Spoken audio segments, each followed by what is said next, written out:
Good morning. How's everybody doing this morning? Hopefully okay. We are definitely getting toward the end here. So we just finished our second exam, and there isn't really a separate third one. There will be the final exam at the very end. So everything from here on out will be on the final exam. We'll wait a couple minutes as usual for people to join, and then we'll get started talking about acids and bases.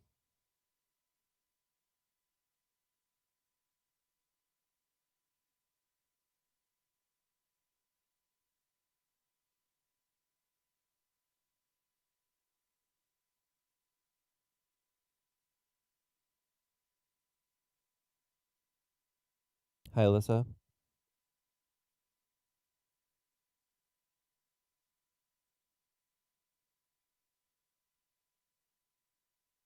Morning, Maria. Hey, Daisy. No, there's no handout for this unit. We're just going to do some notes. There's not a whole lot here compared to the last couple units.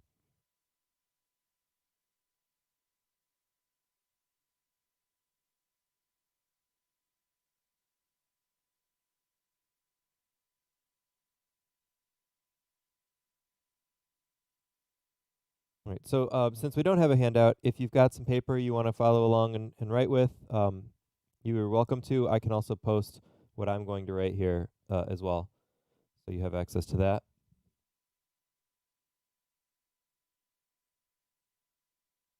All right. I think we can get started.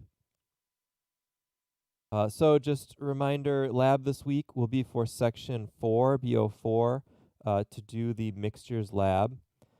So that will be on Wednesday. Then next week, the week before Thanksgiving, there's no lab scheduled, being the week before Thanksgiving, because then the week of Thanksgiving, we don't have class on Wednesday. So we're going to use next week as a makeup day. If you missed one of the earlier labs early in the semester, let me know, and you can come that day and do it if you want to. If you missed one of the labs that lots of people missed, like when we had to cancel it completely, or last week when a lot of people had to miss it, don't worry about that. We'll have a online alternative to those two. But if you missed the earlier labs, the measurement lab, things like that, you can redo it on not this coming Wednesday, but the Wednesday after, if you want. All right, let's talk about acids and bases. Oh, I guess I should also say the exam. We can't go over the exam just yet because there are a couple people who had some special circumstances and are having to do it a little bit late. So we will go over the exam as soon as that's done. Okay. So let's talk about acids and bases. Acids and bases are something that we've certainly mentioned before. We talked a little bit about naming acids back in the naming chapter.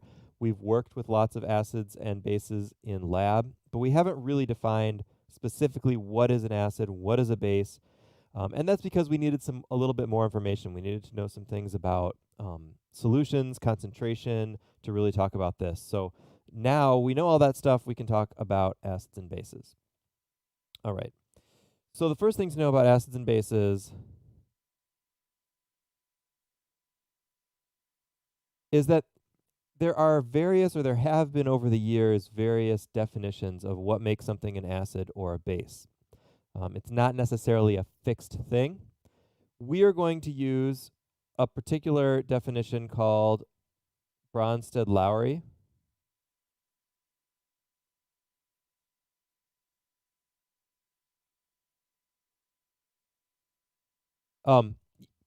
We're not going to go through all the other definitions. You can look them up if you want, but this is a useful one that kind of makes plenty of sense, I think, and that will be useful to us when talking about these things. So in the Bronsted-Lowry definitions, an acid is a substance or molecule that donates hydrogen ions. So H plus is hydrogen's ion, and we'll talk about what specifically that means to donate it in a minute. And then a base is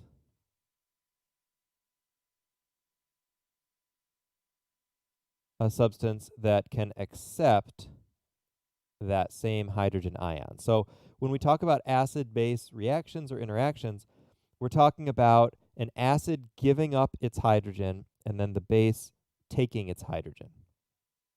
Okay, so let's talk about kind of what that means.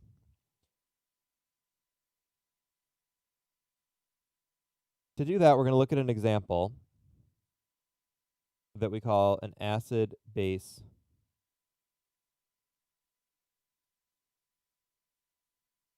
reaction. And the acid-base reaction we're going to look at is HCl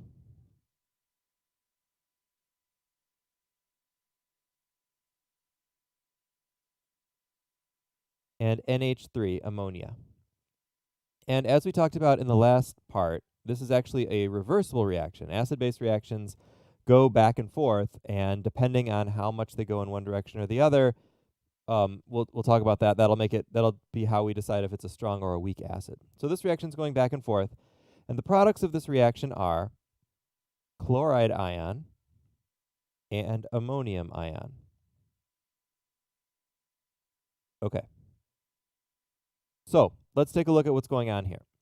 If we were to just analyze this reaction, hopefully, just to kind of see what's changing, hopefully you can see that HCl is becoming Cl minus and NH3 is becoming NH4 plus. So what's happening in this reaction is the hydrogen that's on the HCl here is being transferred from the HCl to the NH3. So you can almost see it kind of jumping. And in organic chemistry, we would actually draw that out, and we can do that here too.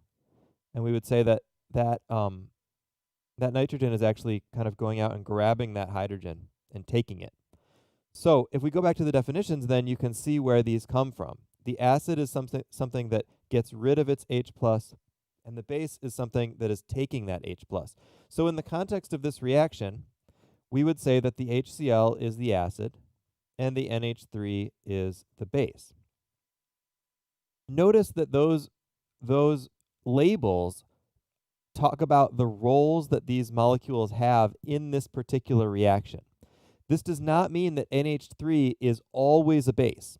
Acid and base are not permanent definitions that always work in all situations. They are descriptions of what something is doing in a specific reaction.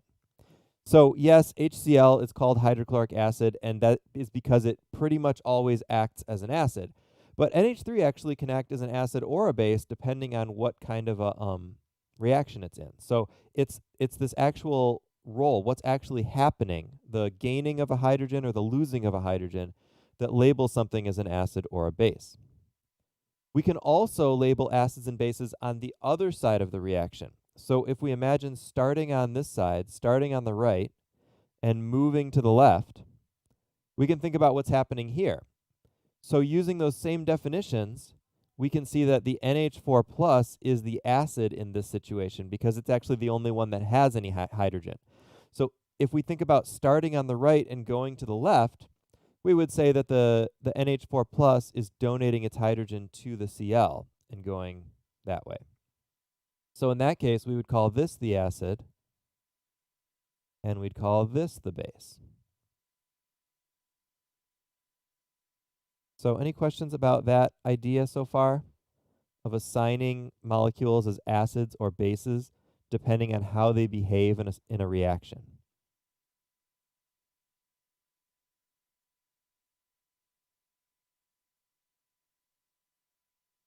Yes, we'll do another example.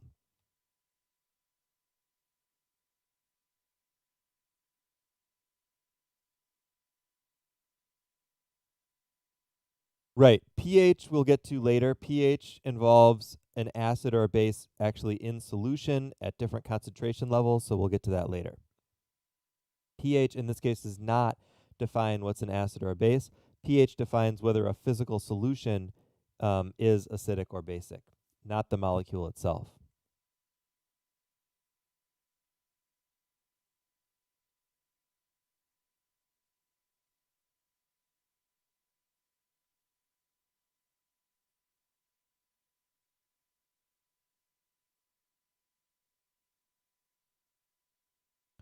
So we'll take a look at another reaction here.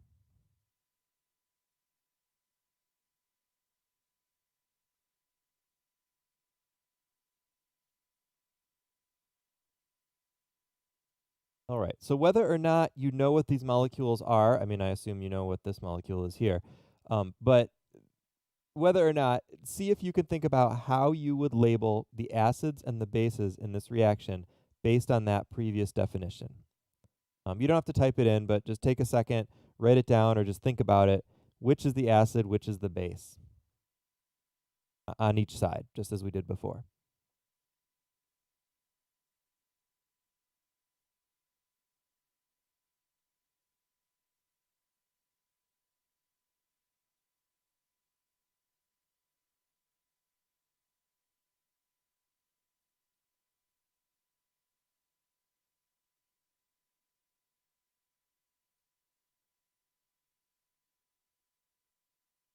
All right, so hopefully you're thinking that you're just looking at the reaction and thinking about the hydrogens and where they're going.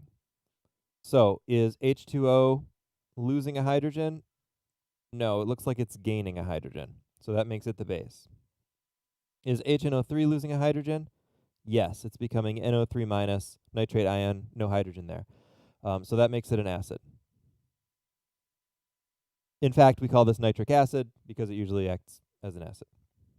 All right. So then looking on the other side, our job is actually a little bit easier because remember that the acid donates hydrogen ions, and there's only one thing on the right that actually has any hydrogen to donate. So we call that one the acid, and that makes this one the base. All right. So looking at these two reactions, you might be able to see a little bit of a pattern here. In each case, there's one acid and one base on each side. Yes, BO4 is meeting in person in lab tomorrow for the mixtures lab.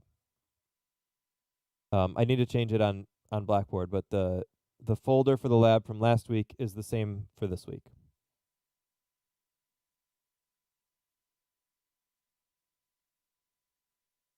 All right, so looking at these, you can see that, like in this first one, there's HCl over here on the left, and then there's Cl minus on the right. Those differ by H plus, and they're related in that one's an acid and one's a base.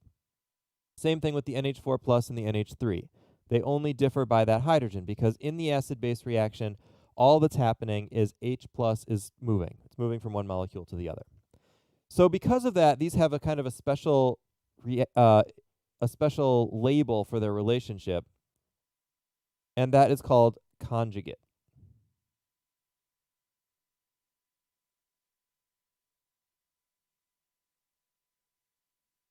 Similarly, the other two also here.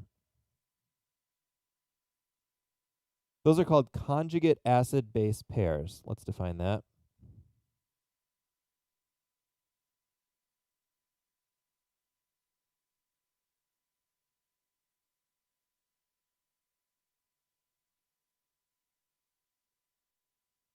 A conjugate acid-base pair are molecules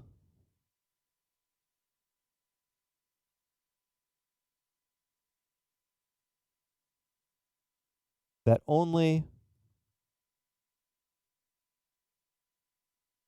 differ by H plus. So you can add hydrogen or take away hydrogen and make a conjugate acid or a base in the reaction. So this reaction, same thing. If we said, what is the conjugate base of HNO3, the answer would be NO3 minus. It's just HNO3 after it's given up that hydrogen. We could also say, what's the conjugate acid of nitrate? Well, the conjugate acid has that extra hydrogen, and so that would be HNO3, and now a neutral compound.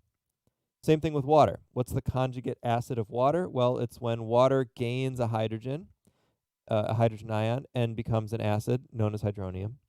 And what's the conjugate base of hydronium? Well, it's when this gives up its hydrogen to become H2O. So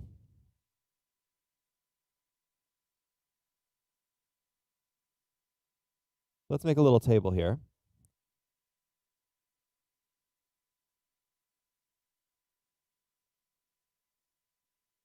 We're going to take some different random molecules, and then we're going to make their conjugate acids and their conjugate bases. And as a reminder, I've added the definition in here. So let's start with water as an example. Water is H2O. Its conjugate acid is, what do we get when we add H+. So we add H+, we get H3O+. And then what do we get when we take away H+? We get hydroxide, OH-. So in doing this, and we're going to do several examples here, the biggest mistake that I usually see is not accounting for the charge. So notice we're not just adding or subtracting an atom of hydrogen, a neutral atom of hydrogen. We're adding or subtracting a hydrogen ion, a positively charged hydrogen ion. So when we add it, we also have to increase the charge by +1. And then when we subtract it, we have to take away +1 from the charge. So if we start with a neutral molecule, the conjugate base will always be -1. But the molecule we start with doesn't always have to be neutral. So let's take hydroxide, for example. Let's say now we're starting with hydroxide. Can you write what is the conjugate acid of hydroxide? Yeah, HO is fine too. And then what is the conjugate base of hydroxide? So see if you can write those two. And then while you do that, I'm going to put a couple more on here.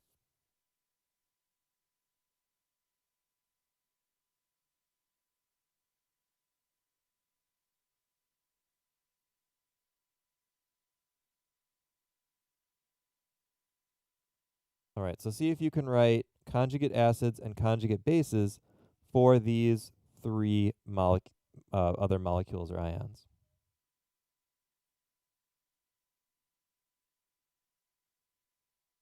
The last one, there's a little bit of a trick question there. See if you can figure out what the issue is.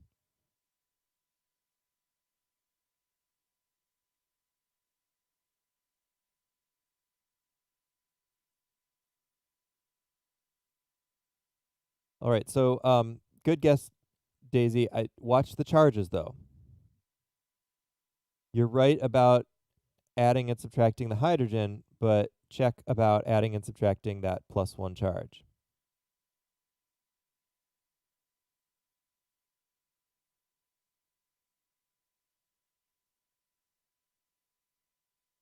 I'll show you the answers in a second. I just want to give everybody a chance to work through them.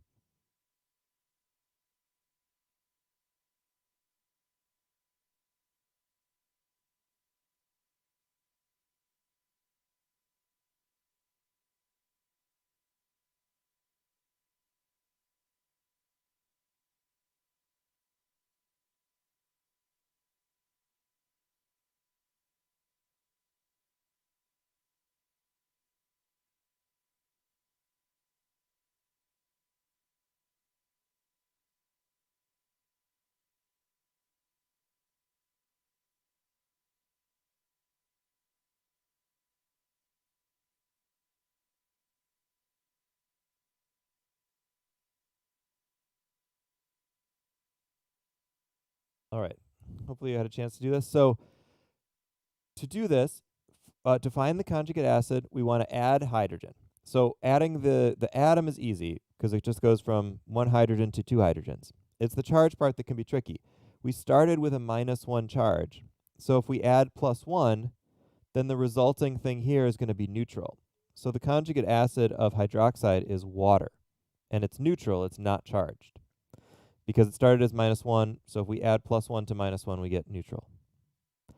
And then the conjugate base, we're going to take away the hydrogen, but we also have to take away +1, which makes our final charge -2. So the conjugate base of hydroxide is oxide ion, O2 minus. For NH3, if we add hydrogen to it, we get ammonium, NH4 plus, and don't forget about that charge. And then if we take away H plus, we get NH2 minus. So notice the conjugate acid is always going to have +1 charge compared to the molecule, and the conjugate base is always going to have -1 charge compared to the molecule. So then Cl, our conjugate acid, is HCl as we add Cl. And as you may have noticed, there is no conjugate base for Cl minus. So if a molecule doesn't have a hydrogen, then it can't have a conjugate base. Similarly, if it can't accept a hydrogen, then it can't have a conjugate acid.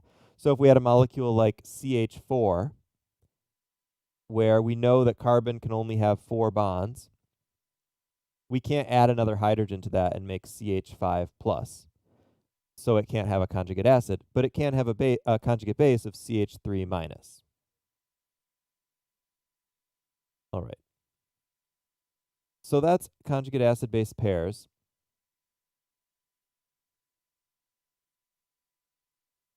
Yeah, so watch the charges again. As you change it, the conjugate acid and the conjugate base can't have the same charge as the original starting molecule. They're always going to be +1 for the acid and -1 for the base.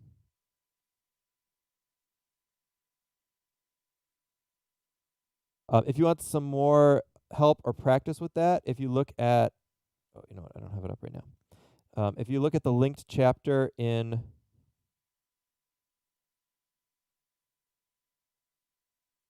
Blackboard, the regular reading chapter here,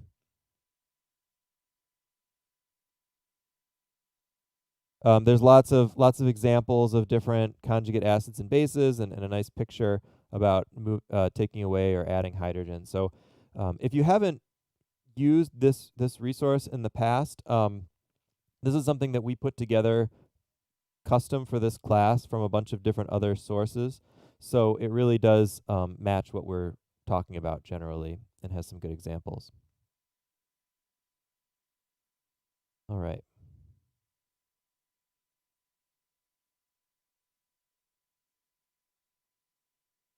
So now let's talk about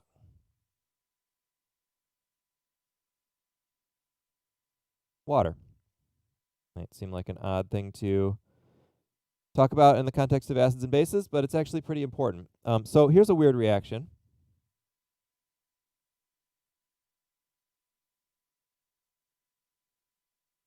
What do you get if you do an acid-base reaction with water and water?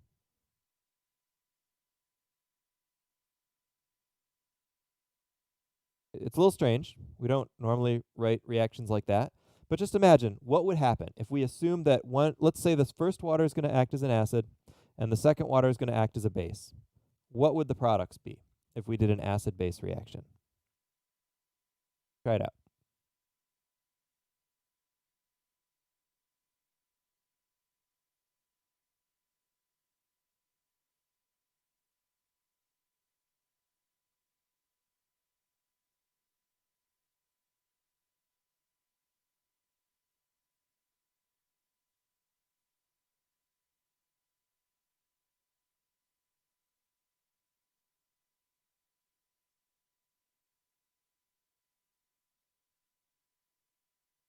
Go ahead and type it if you've got guesses.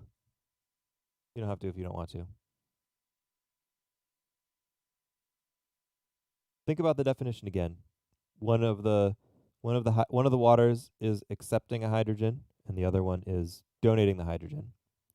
So yeah, thanks, Daisy. That's exactly right. So if this one we say accepts a hydrogen and this one donates a hydrogen, or vice versa, they're the same. It doesn't really matter. Then our products would be H3O plus and OH minus. This molecule H3O plus turns out to be very important in the world of acids and bases.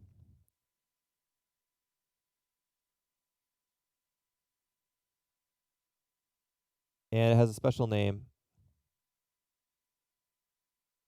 hydronium ion. And then, of course, this one we know is hydroxide ion. So Jennifer's got a good question. How do we know we're doing an acid-base reaction? Well, you don't if there's just two waters. I specifically said what would happen if you do an acid-base reaction. So yeah, this isn't necessarily something that you would just look at and say that's an acid-base reaction. But in pure water, this does actually happen. And this is called the ionization of water, or the auto-ionization of water, since it's like reacting with itself. This does happen, but in pure water, the actual concentration of hydronium ion and hydroxide, so the concentration of the products, is something on the order of 10 to the minus 7th molar.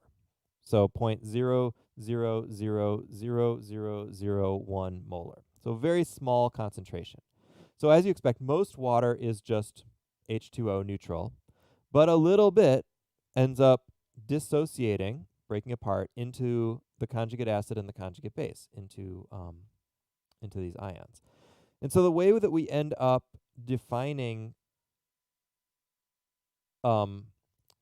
acids and bases, or another way we end up defining them in solution, is what happens when they're inside water. So to do that, I want to show you a new type of notation that we're going to use and that you'll see in the book when we talk about acids and bases. Oh no, sorry, you can't see this, but the cat just knocked over a bunch of stuff. Hold on.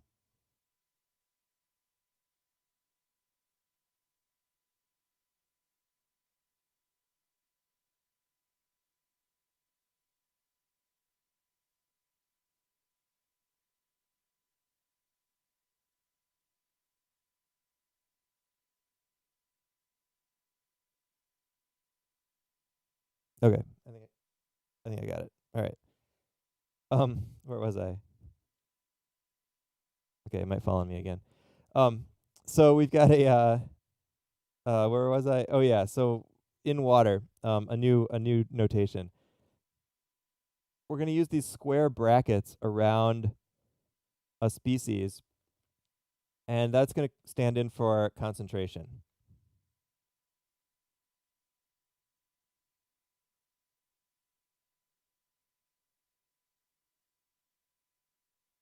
And that's concentration in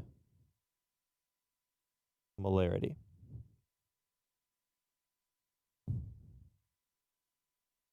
So in this water, or in pure water, the hydronium ion concentration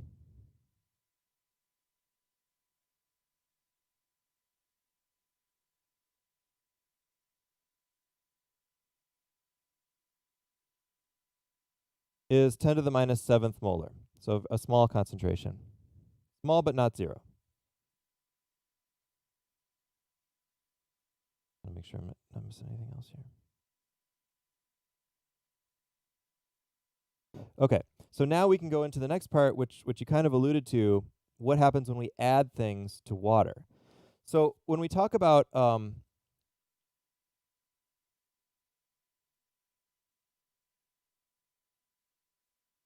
dissolving acids or bases, we'll start with acids, in water, something kind of interesting happens. And we actually looked at this reaction earlier, but we'll just look at it again. So, or we looked at a related, let's say we have HCl. Now, HCl by itself, pure HCl, is not hydrochloric acid. It's actually a gas called hydrogen chloride. We don't encounter that gas very much. It's poisonous. Hopefully you don't ever encounter it, but it does exist. And hydrochloric acid is actually what happens when HCl gas dissolves in water. So when HCl gas dissolves in water, liquid water,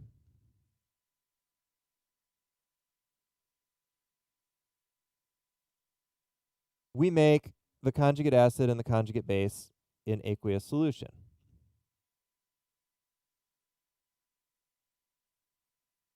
So we take a neutral gas and a neutral liquid, but then when we put them together, we make ionic compounds. And that's why we said in the last chapter that acids can be electrolytes, because when acids are dissolved in solution in water, they actually make ions. So if you think about what hydrochloric acid actually is, we write it. Let me write this down here. So when we say hydrochloric acid,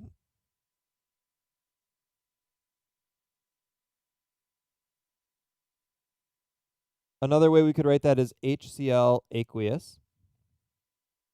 But what's really happening in solution is this. It's hydronium ions and chloride ions. And in fact, this reaction goes so far forward that we can essentially ignore the backwards reaction here.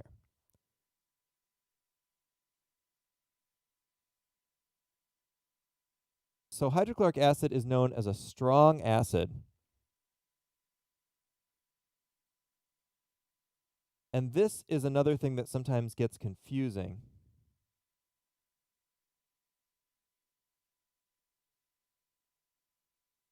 With this term strong. When we say that something is a strong acid, we're only referring to its strength in one way, which is that it is a strong electrolyte.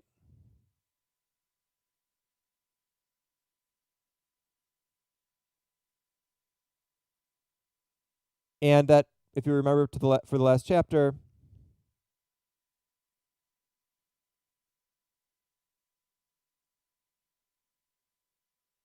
that is referring to something that breaks up completely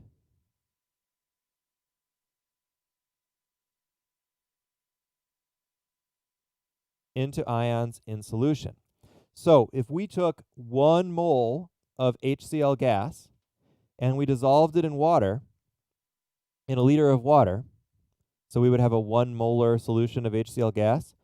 We also can say that we have a 1 molar solution of hydronium, because all of the HCl that went in the solution would break apart to form hydronium. And that's what makes it a strong acid. So then on the other hand, a weak acid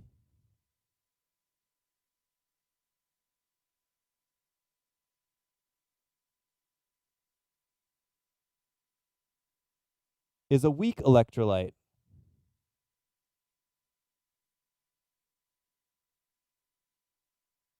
Which is something that is only partially dissociated or broken up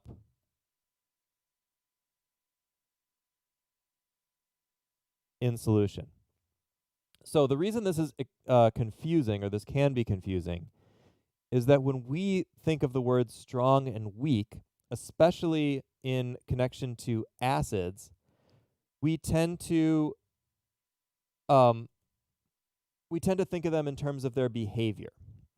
So like we think of a strong acid as something like in a cartoon where you pour it on the floor and it eats through the floor and eats through 3 more layers of floor and whatever. Or something that could give you terrible burns is a strong acid, but something that you could bathe in is a weak acid. But that's actually really wrong and can really get you into trouble. Weak acids can be just as dangerous and corrosive and have these nasty effects as strong acids. They're just called weak acids because they don't break apart as much in solution. So, for example, some strong acids, there are only, I think, 7 strong acids that we talk about. But some of the ones that we've seen, like hydrochloric acid, nitric acid, sulfuric acid, that we use a lot in the lab, are strong acids. But some weak acids that we use are things like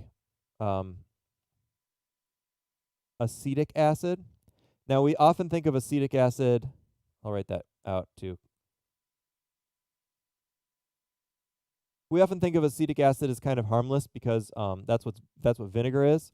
But vinegar is a 5% solution of acetic acid. It's very dilute.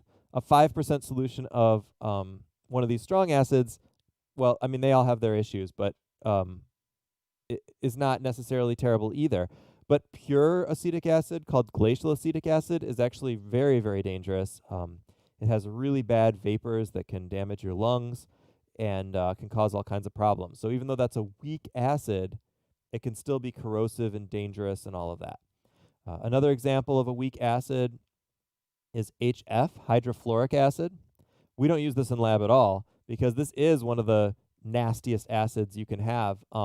This is one of those acids like you would see in a cartoon. It can eat through glass. It can eat through rocks. It has a special affinity for silicon, so it can eat through anything made of silicon, like rocks, bricks, stuff like that, cement, concrete. So HF has to be kept in either plastic or steel. But again, it's a weak acid because it doesn't break apart much in solution, only a little bit. Okay, so that's strong and weak acids. Bases work the same way. You can see if we go back up to the objectives here, you should know a few examples of some of these strong acids here, and strong bases. Strong bases are generally the hydroxides is what we're talking about. And then an example of a weak base would be something like ammonia here that can take hydrogen but doesn't necessarily cause a lot of ions in solution. Okay, so then this all leads us into this idea of pH.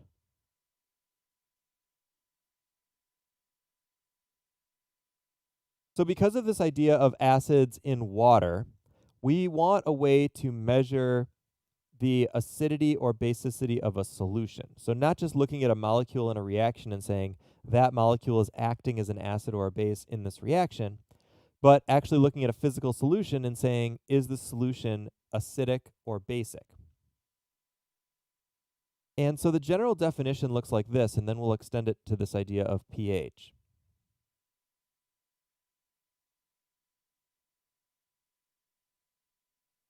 So in general,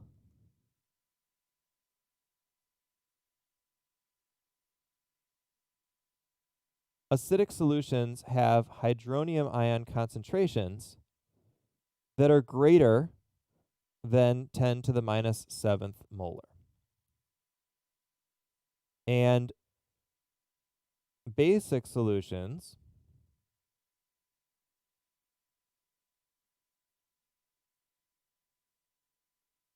have hydronium ion concentrations less than 10 to the minus 7th molar. Where do those numbers come from? Well, right back up here. Remember when we talked about the autoionization of water, we said that in general, each of these, and actually this one, the concentration of OH also, in water, those are about 10 to the minus 7th molar. So if the hydronium concentration ends up being greater than that in relation to the hydroxide concentration, then we have what we call an acidic solution. And if it's less than that, then we have what we call a basic solution. So we can define our acidic and basic solutions based on the concentration of hydronium. Now these numbers get a little bit messy because we're dealing with fairly small numbers, and we have to use a lot of scientific notation if we want to get into these 10 to the minus whatever all the time. So because of that, this measurement called pH was developed. And pH is defined as the negative log of that hydronium concentration.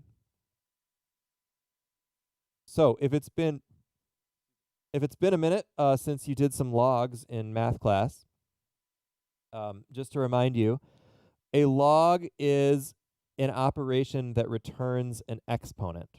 So quick mini math review here. Log of 10 to some number is that number.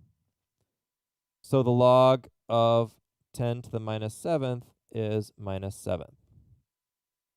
Right? So it always gives you the exponent.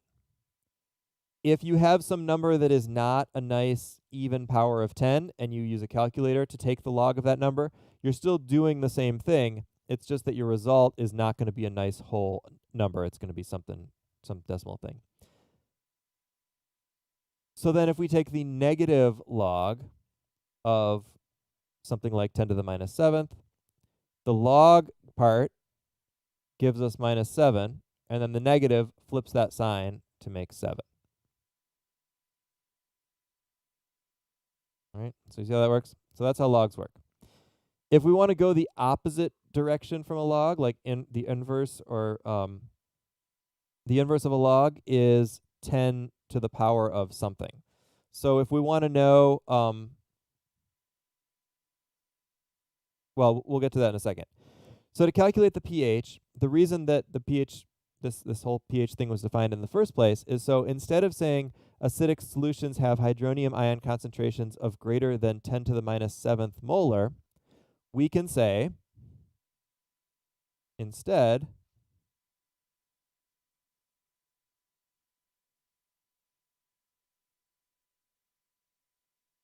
acidic solutions have pH less than 7. So that actually means the same thing.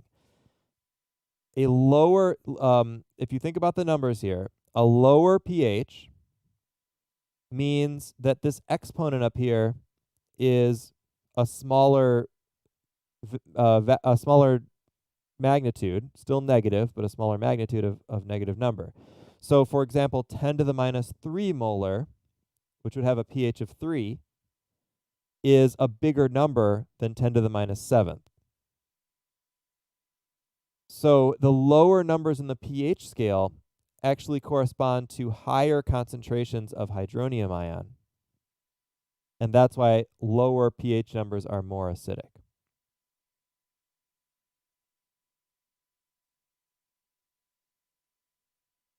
All right, so because water ionizes in this way that we talked about before, there's always going to be this balance between hydronium and hydroxide. And so because of that, the we can define another measurement called the pOH, which is just the negative log of the hydroxide concentration. And the pH and the pOH will always add up to 14. And another way of saying that, if you do some math around it, is that the hydronium concentration times the hydroxide concentration is always going to be 10 to the minus 14.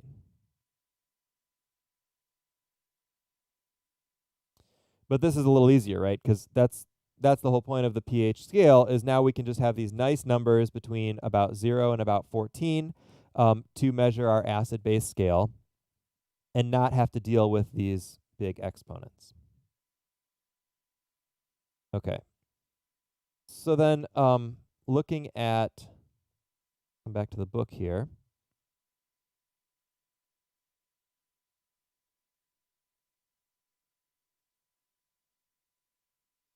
I'm going to pull up this image so we can get a sense of what this scale means. So this is from that book chapter. You can look at it.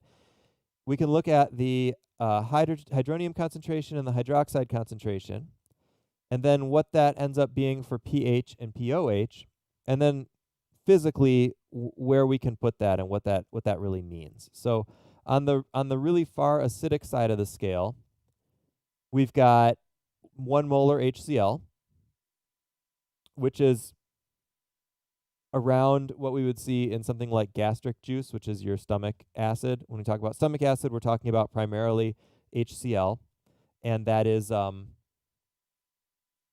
that is pretty acidic. Right? So it has a pretty strong hydronium concentration. All right, so then so that's stomach acid. I guess I don't actually know the difference between gastric juice and stomach acid. Does anybody know that? If you know, type it in. So then we've got like most kind of drinks that we enjoy are on the acidic side of the spectrum here. Certainly sodas, colas, and things like that are quite acidic, as well as wine, orange juice. Acidic stuff tends to taste pretty good, especially when it's balanced by sweetness, balanced by sugar. So you'll see most food type stuff on the acidic side of the spectrum because of that. Most stuff on the basic side of the spectrum kind of tastes a little bit like soapy, and we don't usually like the taste of that. So there aren't a whole lot of basic foods. If you imagine, like, if you've ever, used baking soda as like mouthwash or something.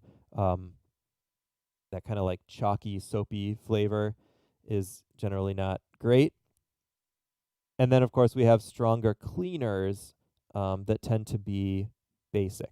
So things like ammonia, bleach, sodium hydroxide, which is sometimes known as lye, very basic. Sometimes basic things, if we go back to food, I guess I'm hungry, I keep bringing up food here. But basic chemicals are often used in the preparation of foods. For example, if you want to take corn and make it into tortillas, you have to do a process called nixtamalization or nixtamal, which is treating that corn with either lye or calcium hydroxide, sometimes called cal, and that allows the corn to kind of break down and become masa, dough for tortillas. We also use basic solutions for things like, certainly like baking soda for rising when it decomposes to carbon dioxide, but also if you ever had a pretzel, the reason the pretzels get so dark brown on the outside is because they are boiled in a basic solution, which causes those browning reactions called Maillard reactions to accelerate. So that's where you might see some basic stuff in food. You do have to be sometimes a little bit careful about mixing cleaners. As you know, you shouldn't ever mix ammonia and bleach because you can make dangerous chloramines. But you also have to make sure not to mix those with acids. So like when you're cleaning a bathroom, if you've got some bleach that you're using for the surfaces, but then your toilet bowl cleaner is HCl, which is what is mostly hydrochloric acid is what toilet bowl cleaners are made out of. And then you're using some ammonia for the mirrors. You really got to be careful not to mix that stuff because you can really be making some dangerous poisonous vapors when those mix. All right, so that's the acid-base scale. Oh, jeez. Yeah, yeah, that's terrible. Don't do that. Um, tell your mom like to stop.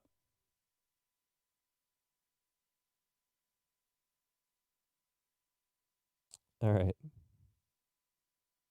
got a couple more pages here.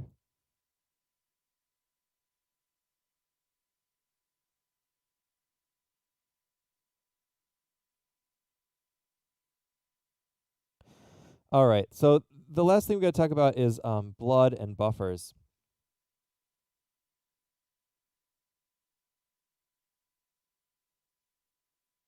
Blood. Your blood has a pH of about 7.35.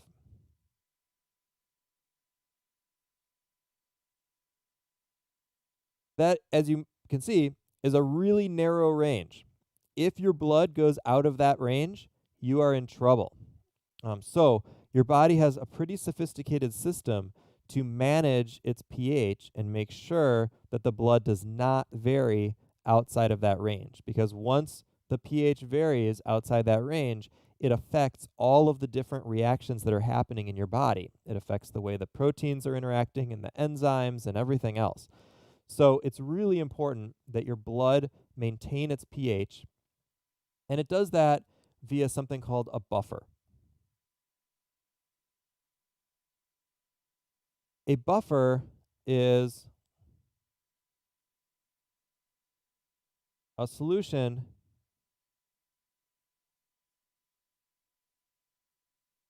that can maintain its pH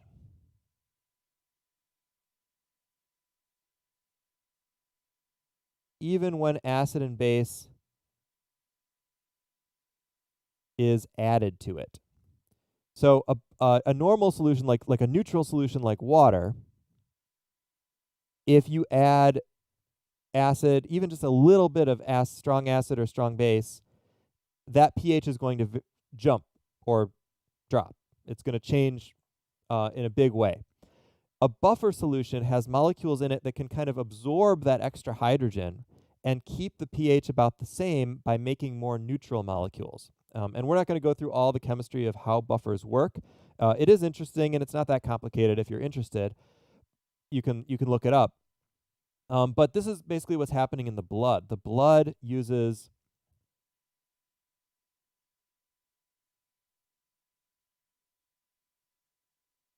carbonic acid, H2CO3, which is a weak acid, to balance the pH of the blood. And this comes from, carbonic acid comes from the reaction of water and carbon dioxide.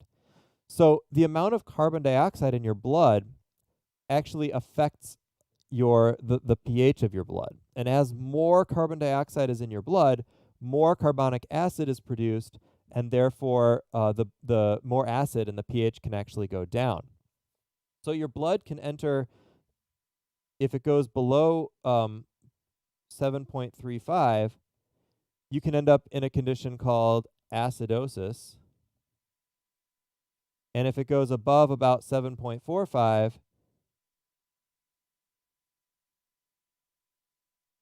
you can be in a condition called alkalosis. And these conditions can be caused in a few different ways. One way is by breathing, so issues with not getting enough carbon dioxide out of your system, or getting too much, like if you are hyperventilating, you are expelling too much carbon dioxide, and so then your blood pH starts to rise because there isn't enough carbon dioxide in your blood to keep the pH where it needs to be. But there's also metabolic reasons for these things too. If your liver is malfunctioning, for example, that can send you into one or the other because you're not controlling the pH of your blood. One thing that does not appreciably affect the pH of your blood is what you eat.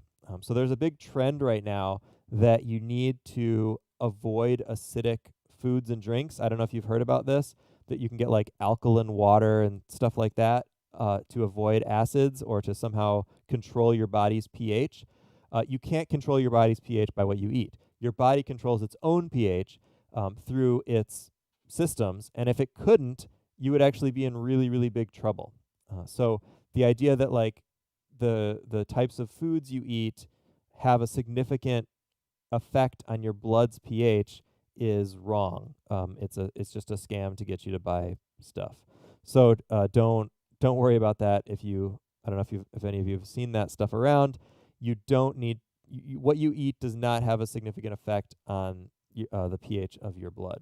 It can affect your stomach and stuff. Like if you have a ulcer, you've got to avoid acidic foods, spicy foods, that kind of thing. But it does not affect the pH of your body. You can't control the pH of your blood in that way.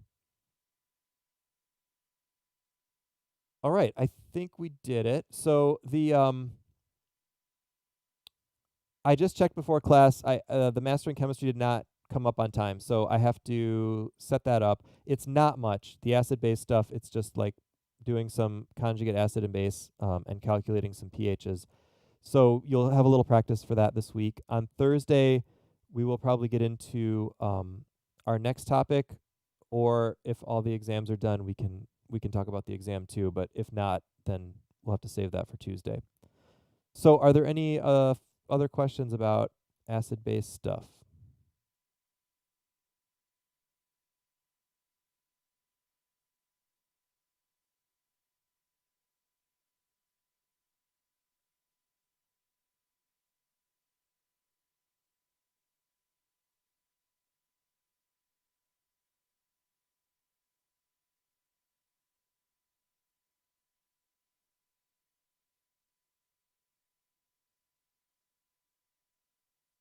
All right. Well, let me know if other stuff comes up, and I will keep grading and trying to catch up on stuff. I know I'm pretty behind. I'll see half of you on Wednesday, and the other half of you I won't see till after Thanksgiving, but I'll see you online Thursday night at our usual time, 7 p.m.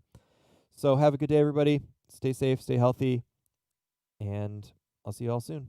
Bye.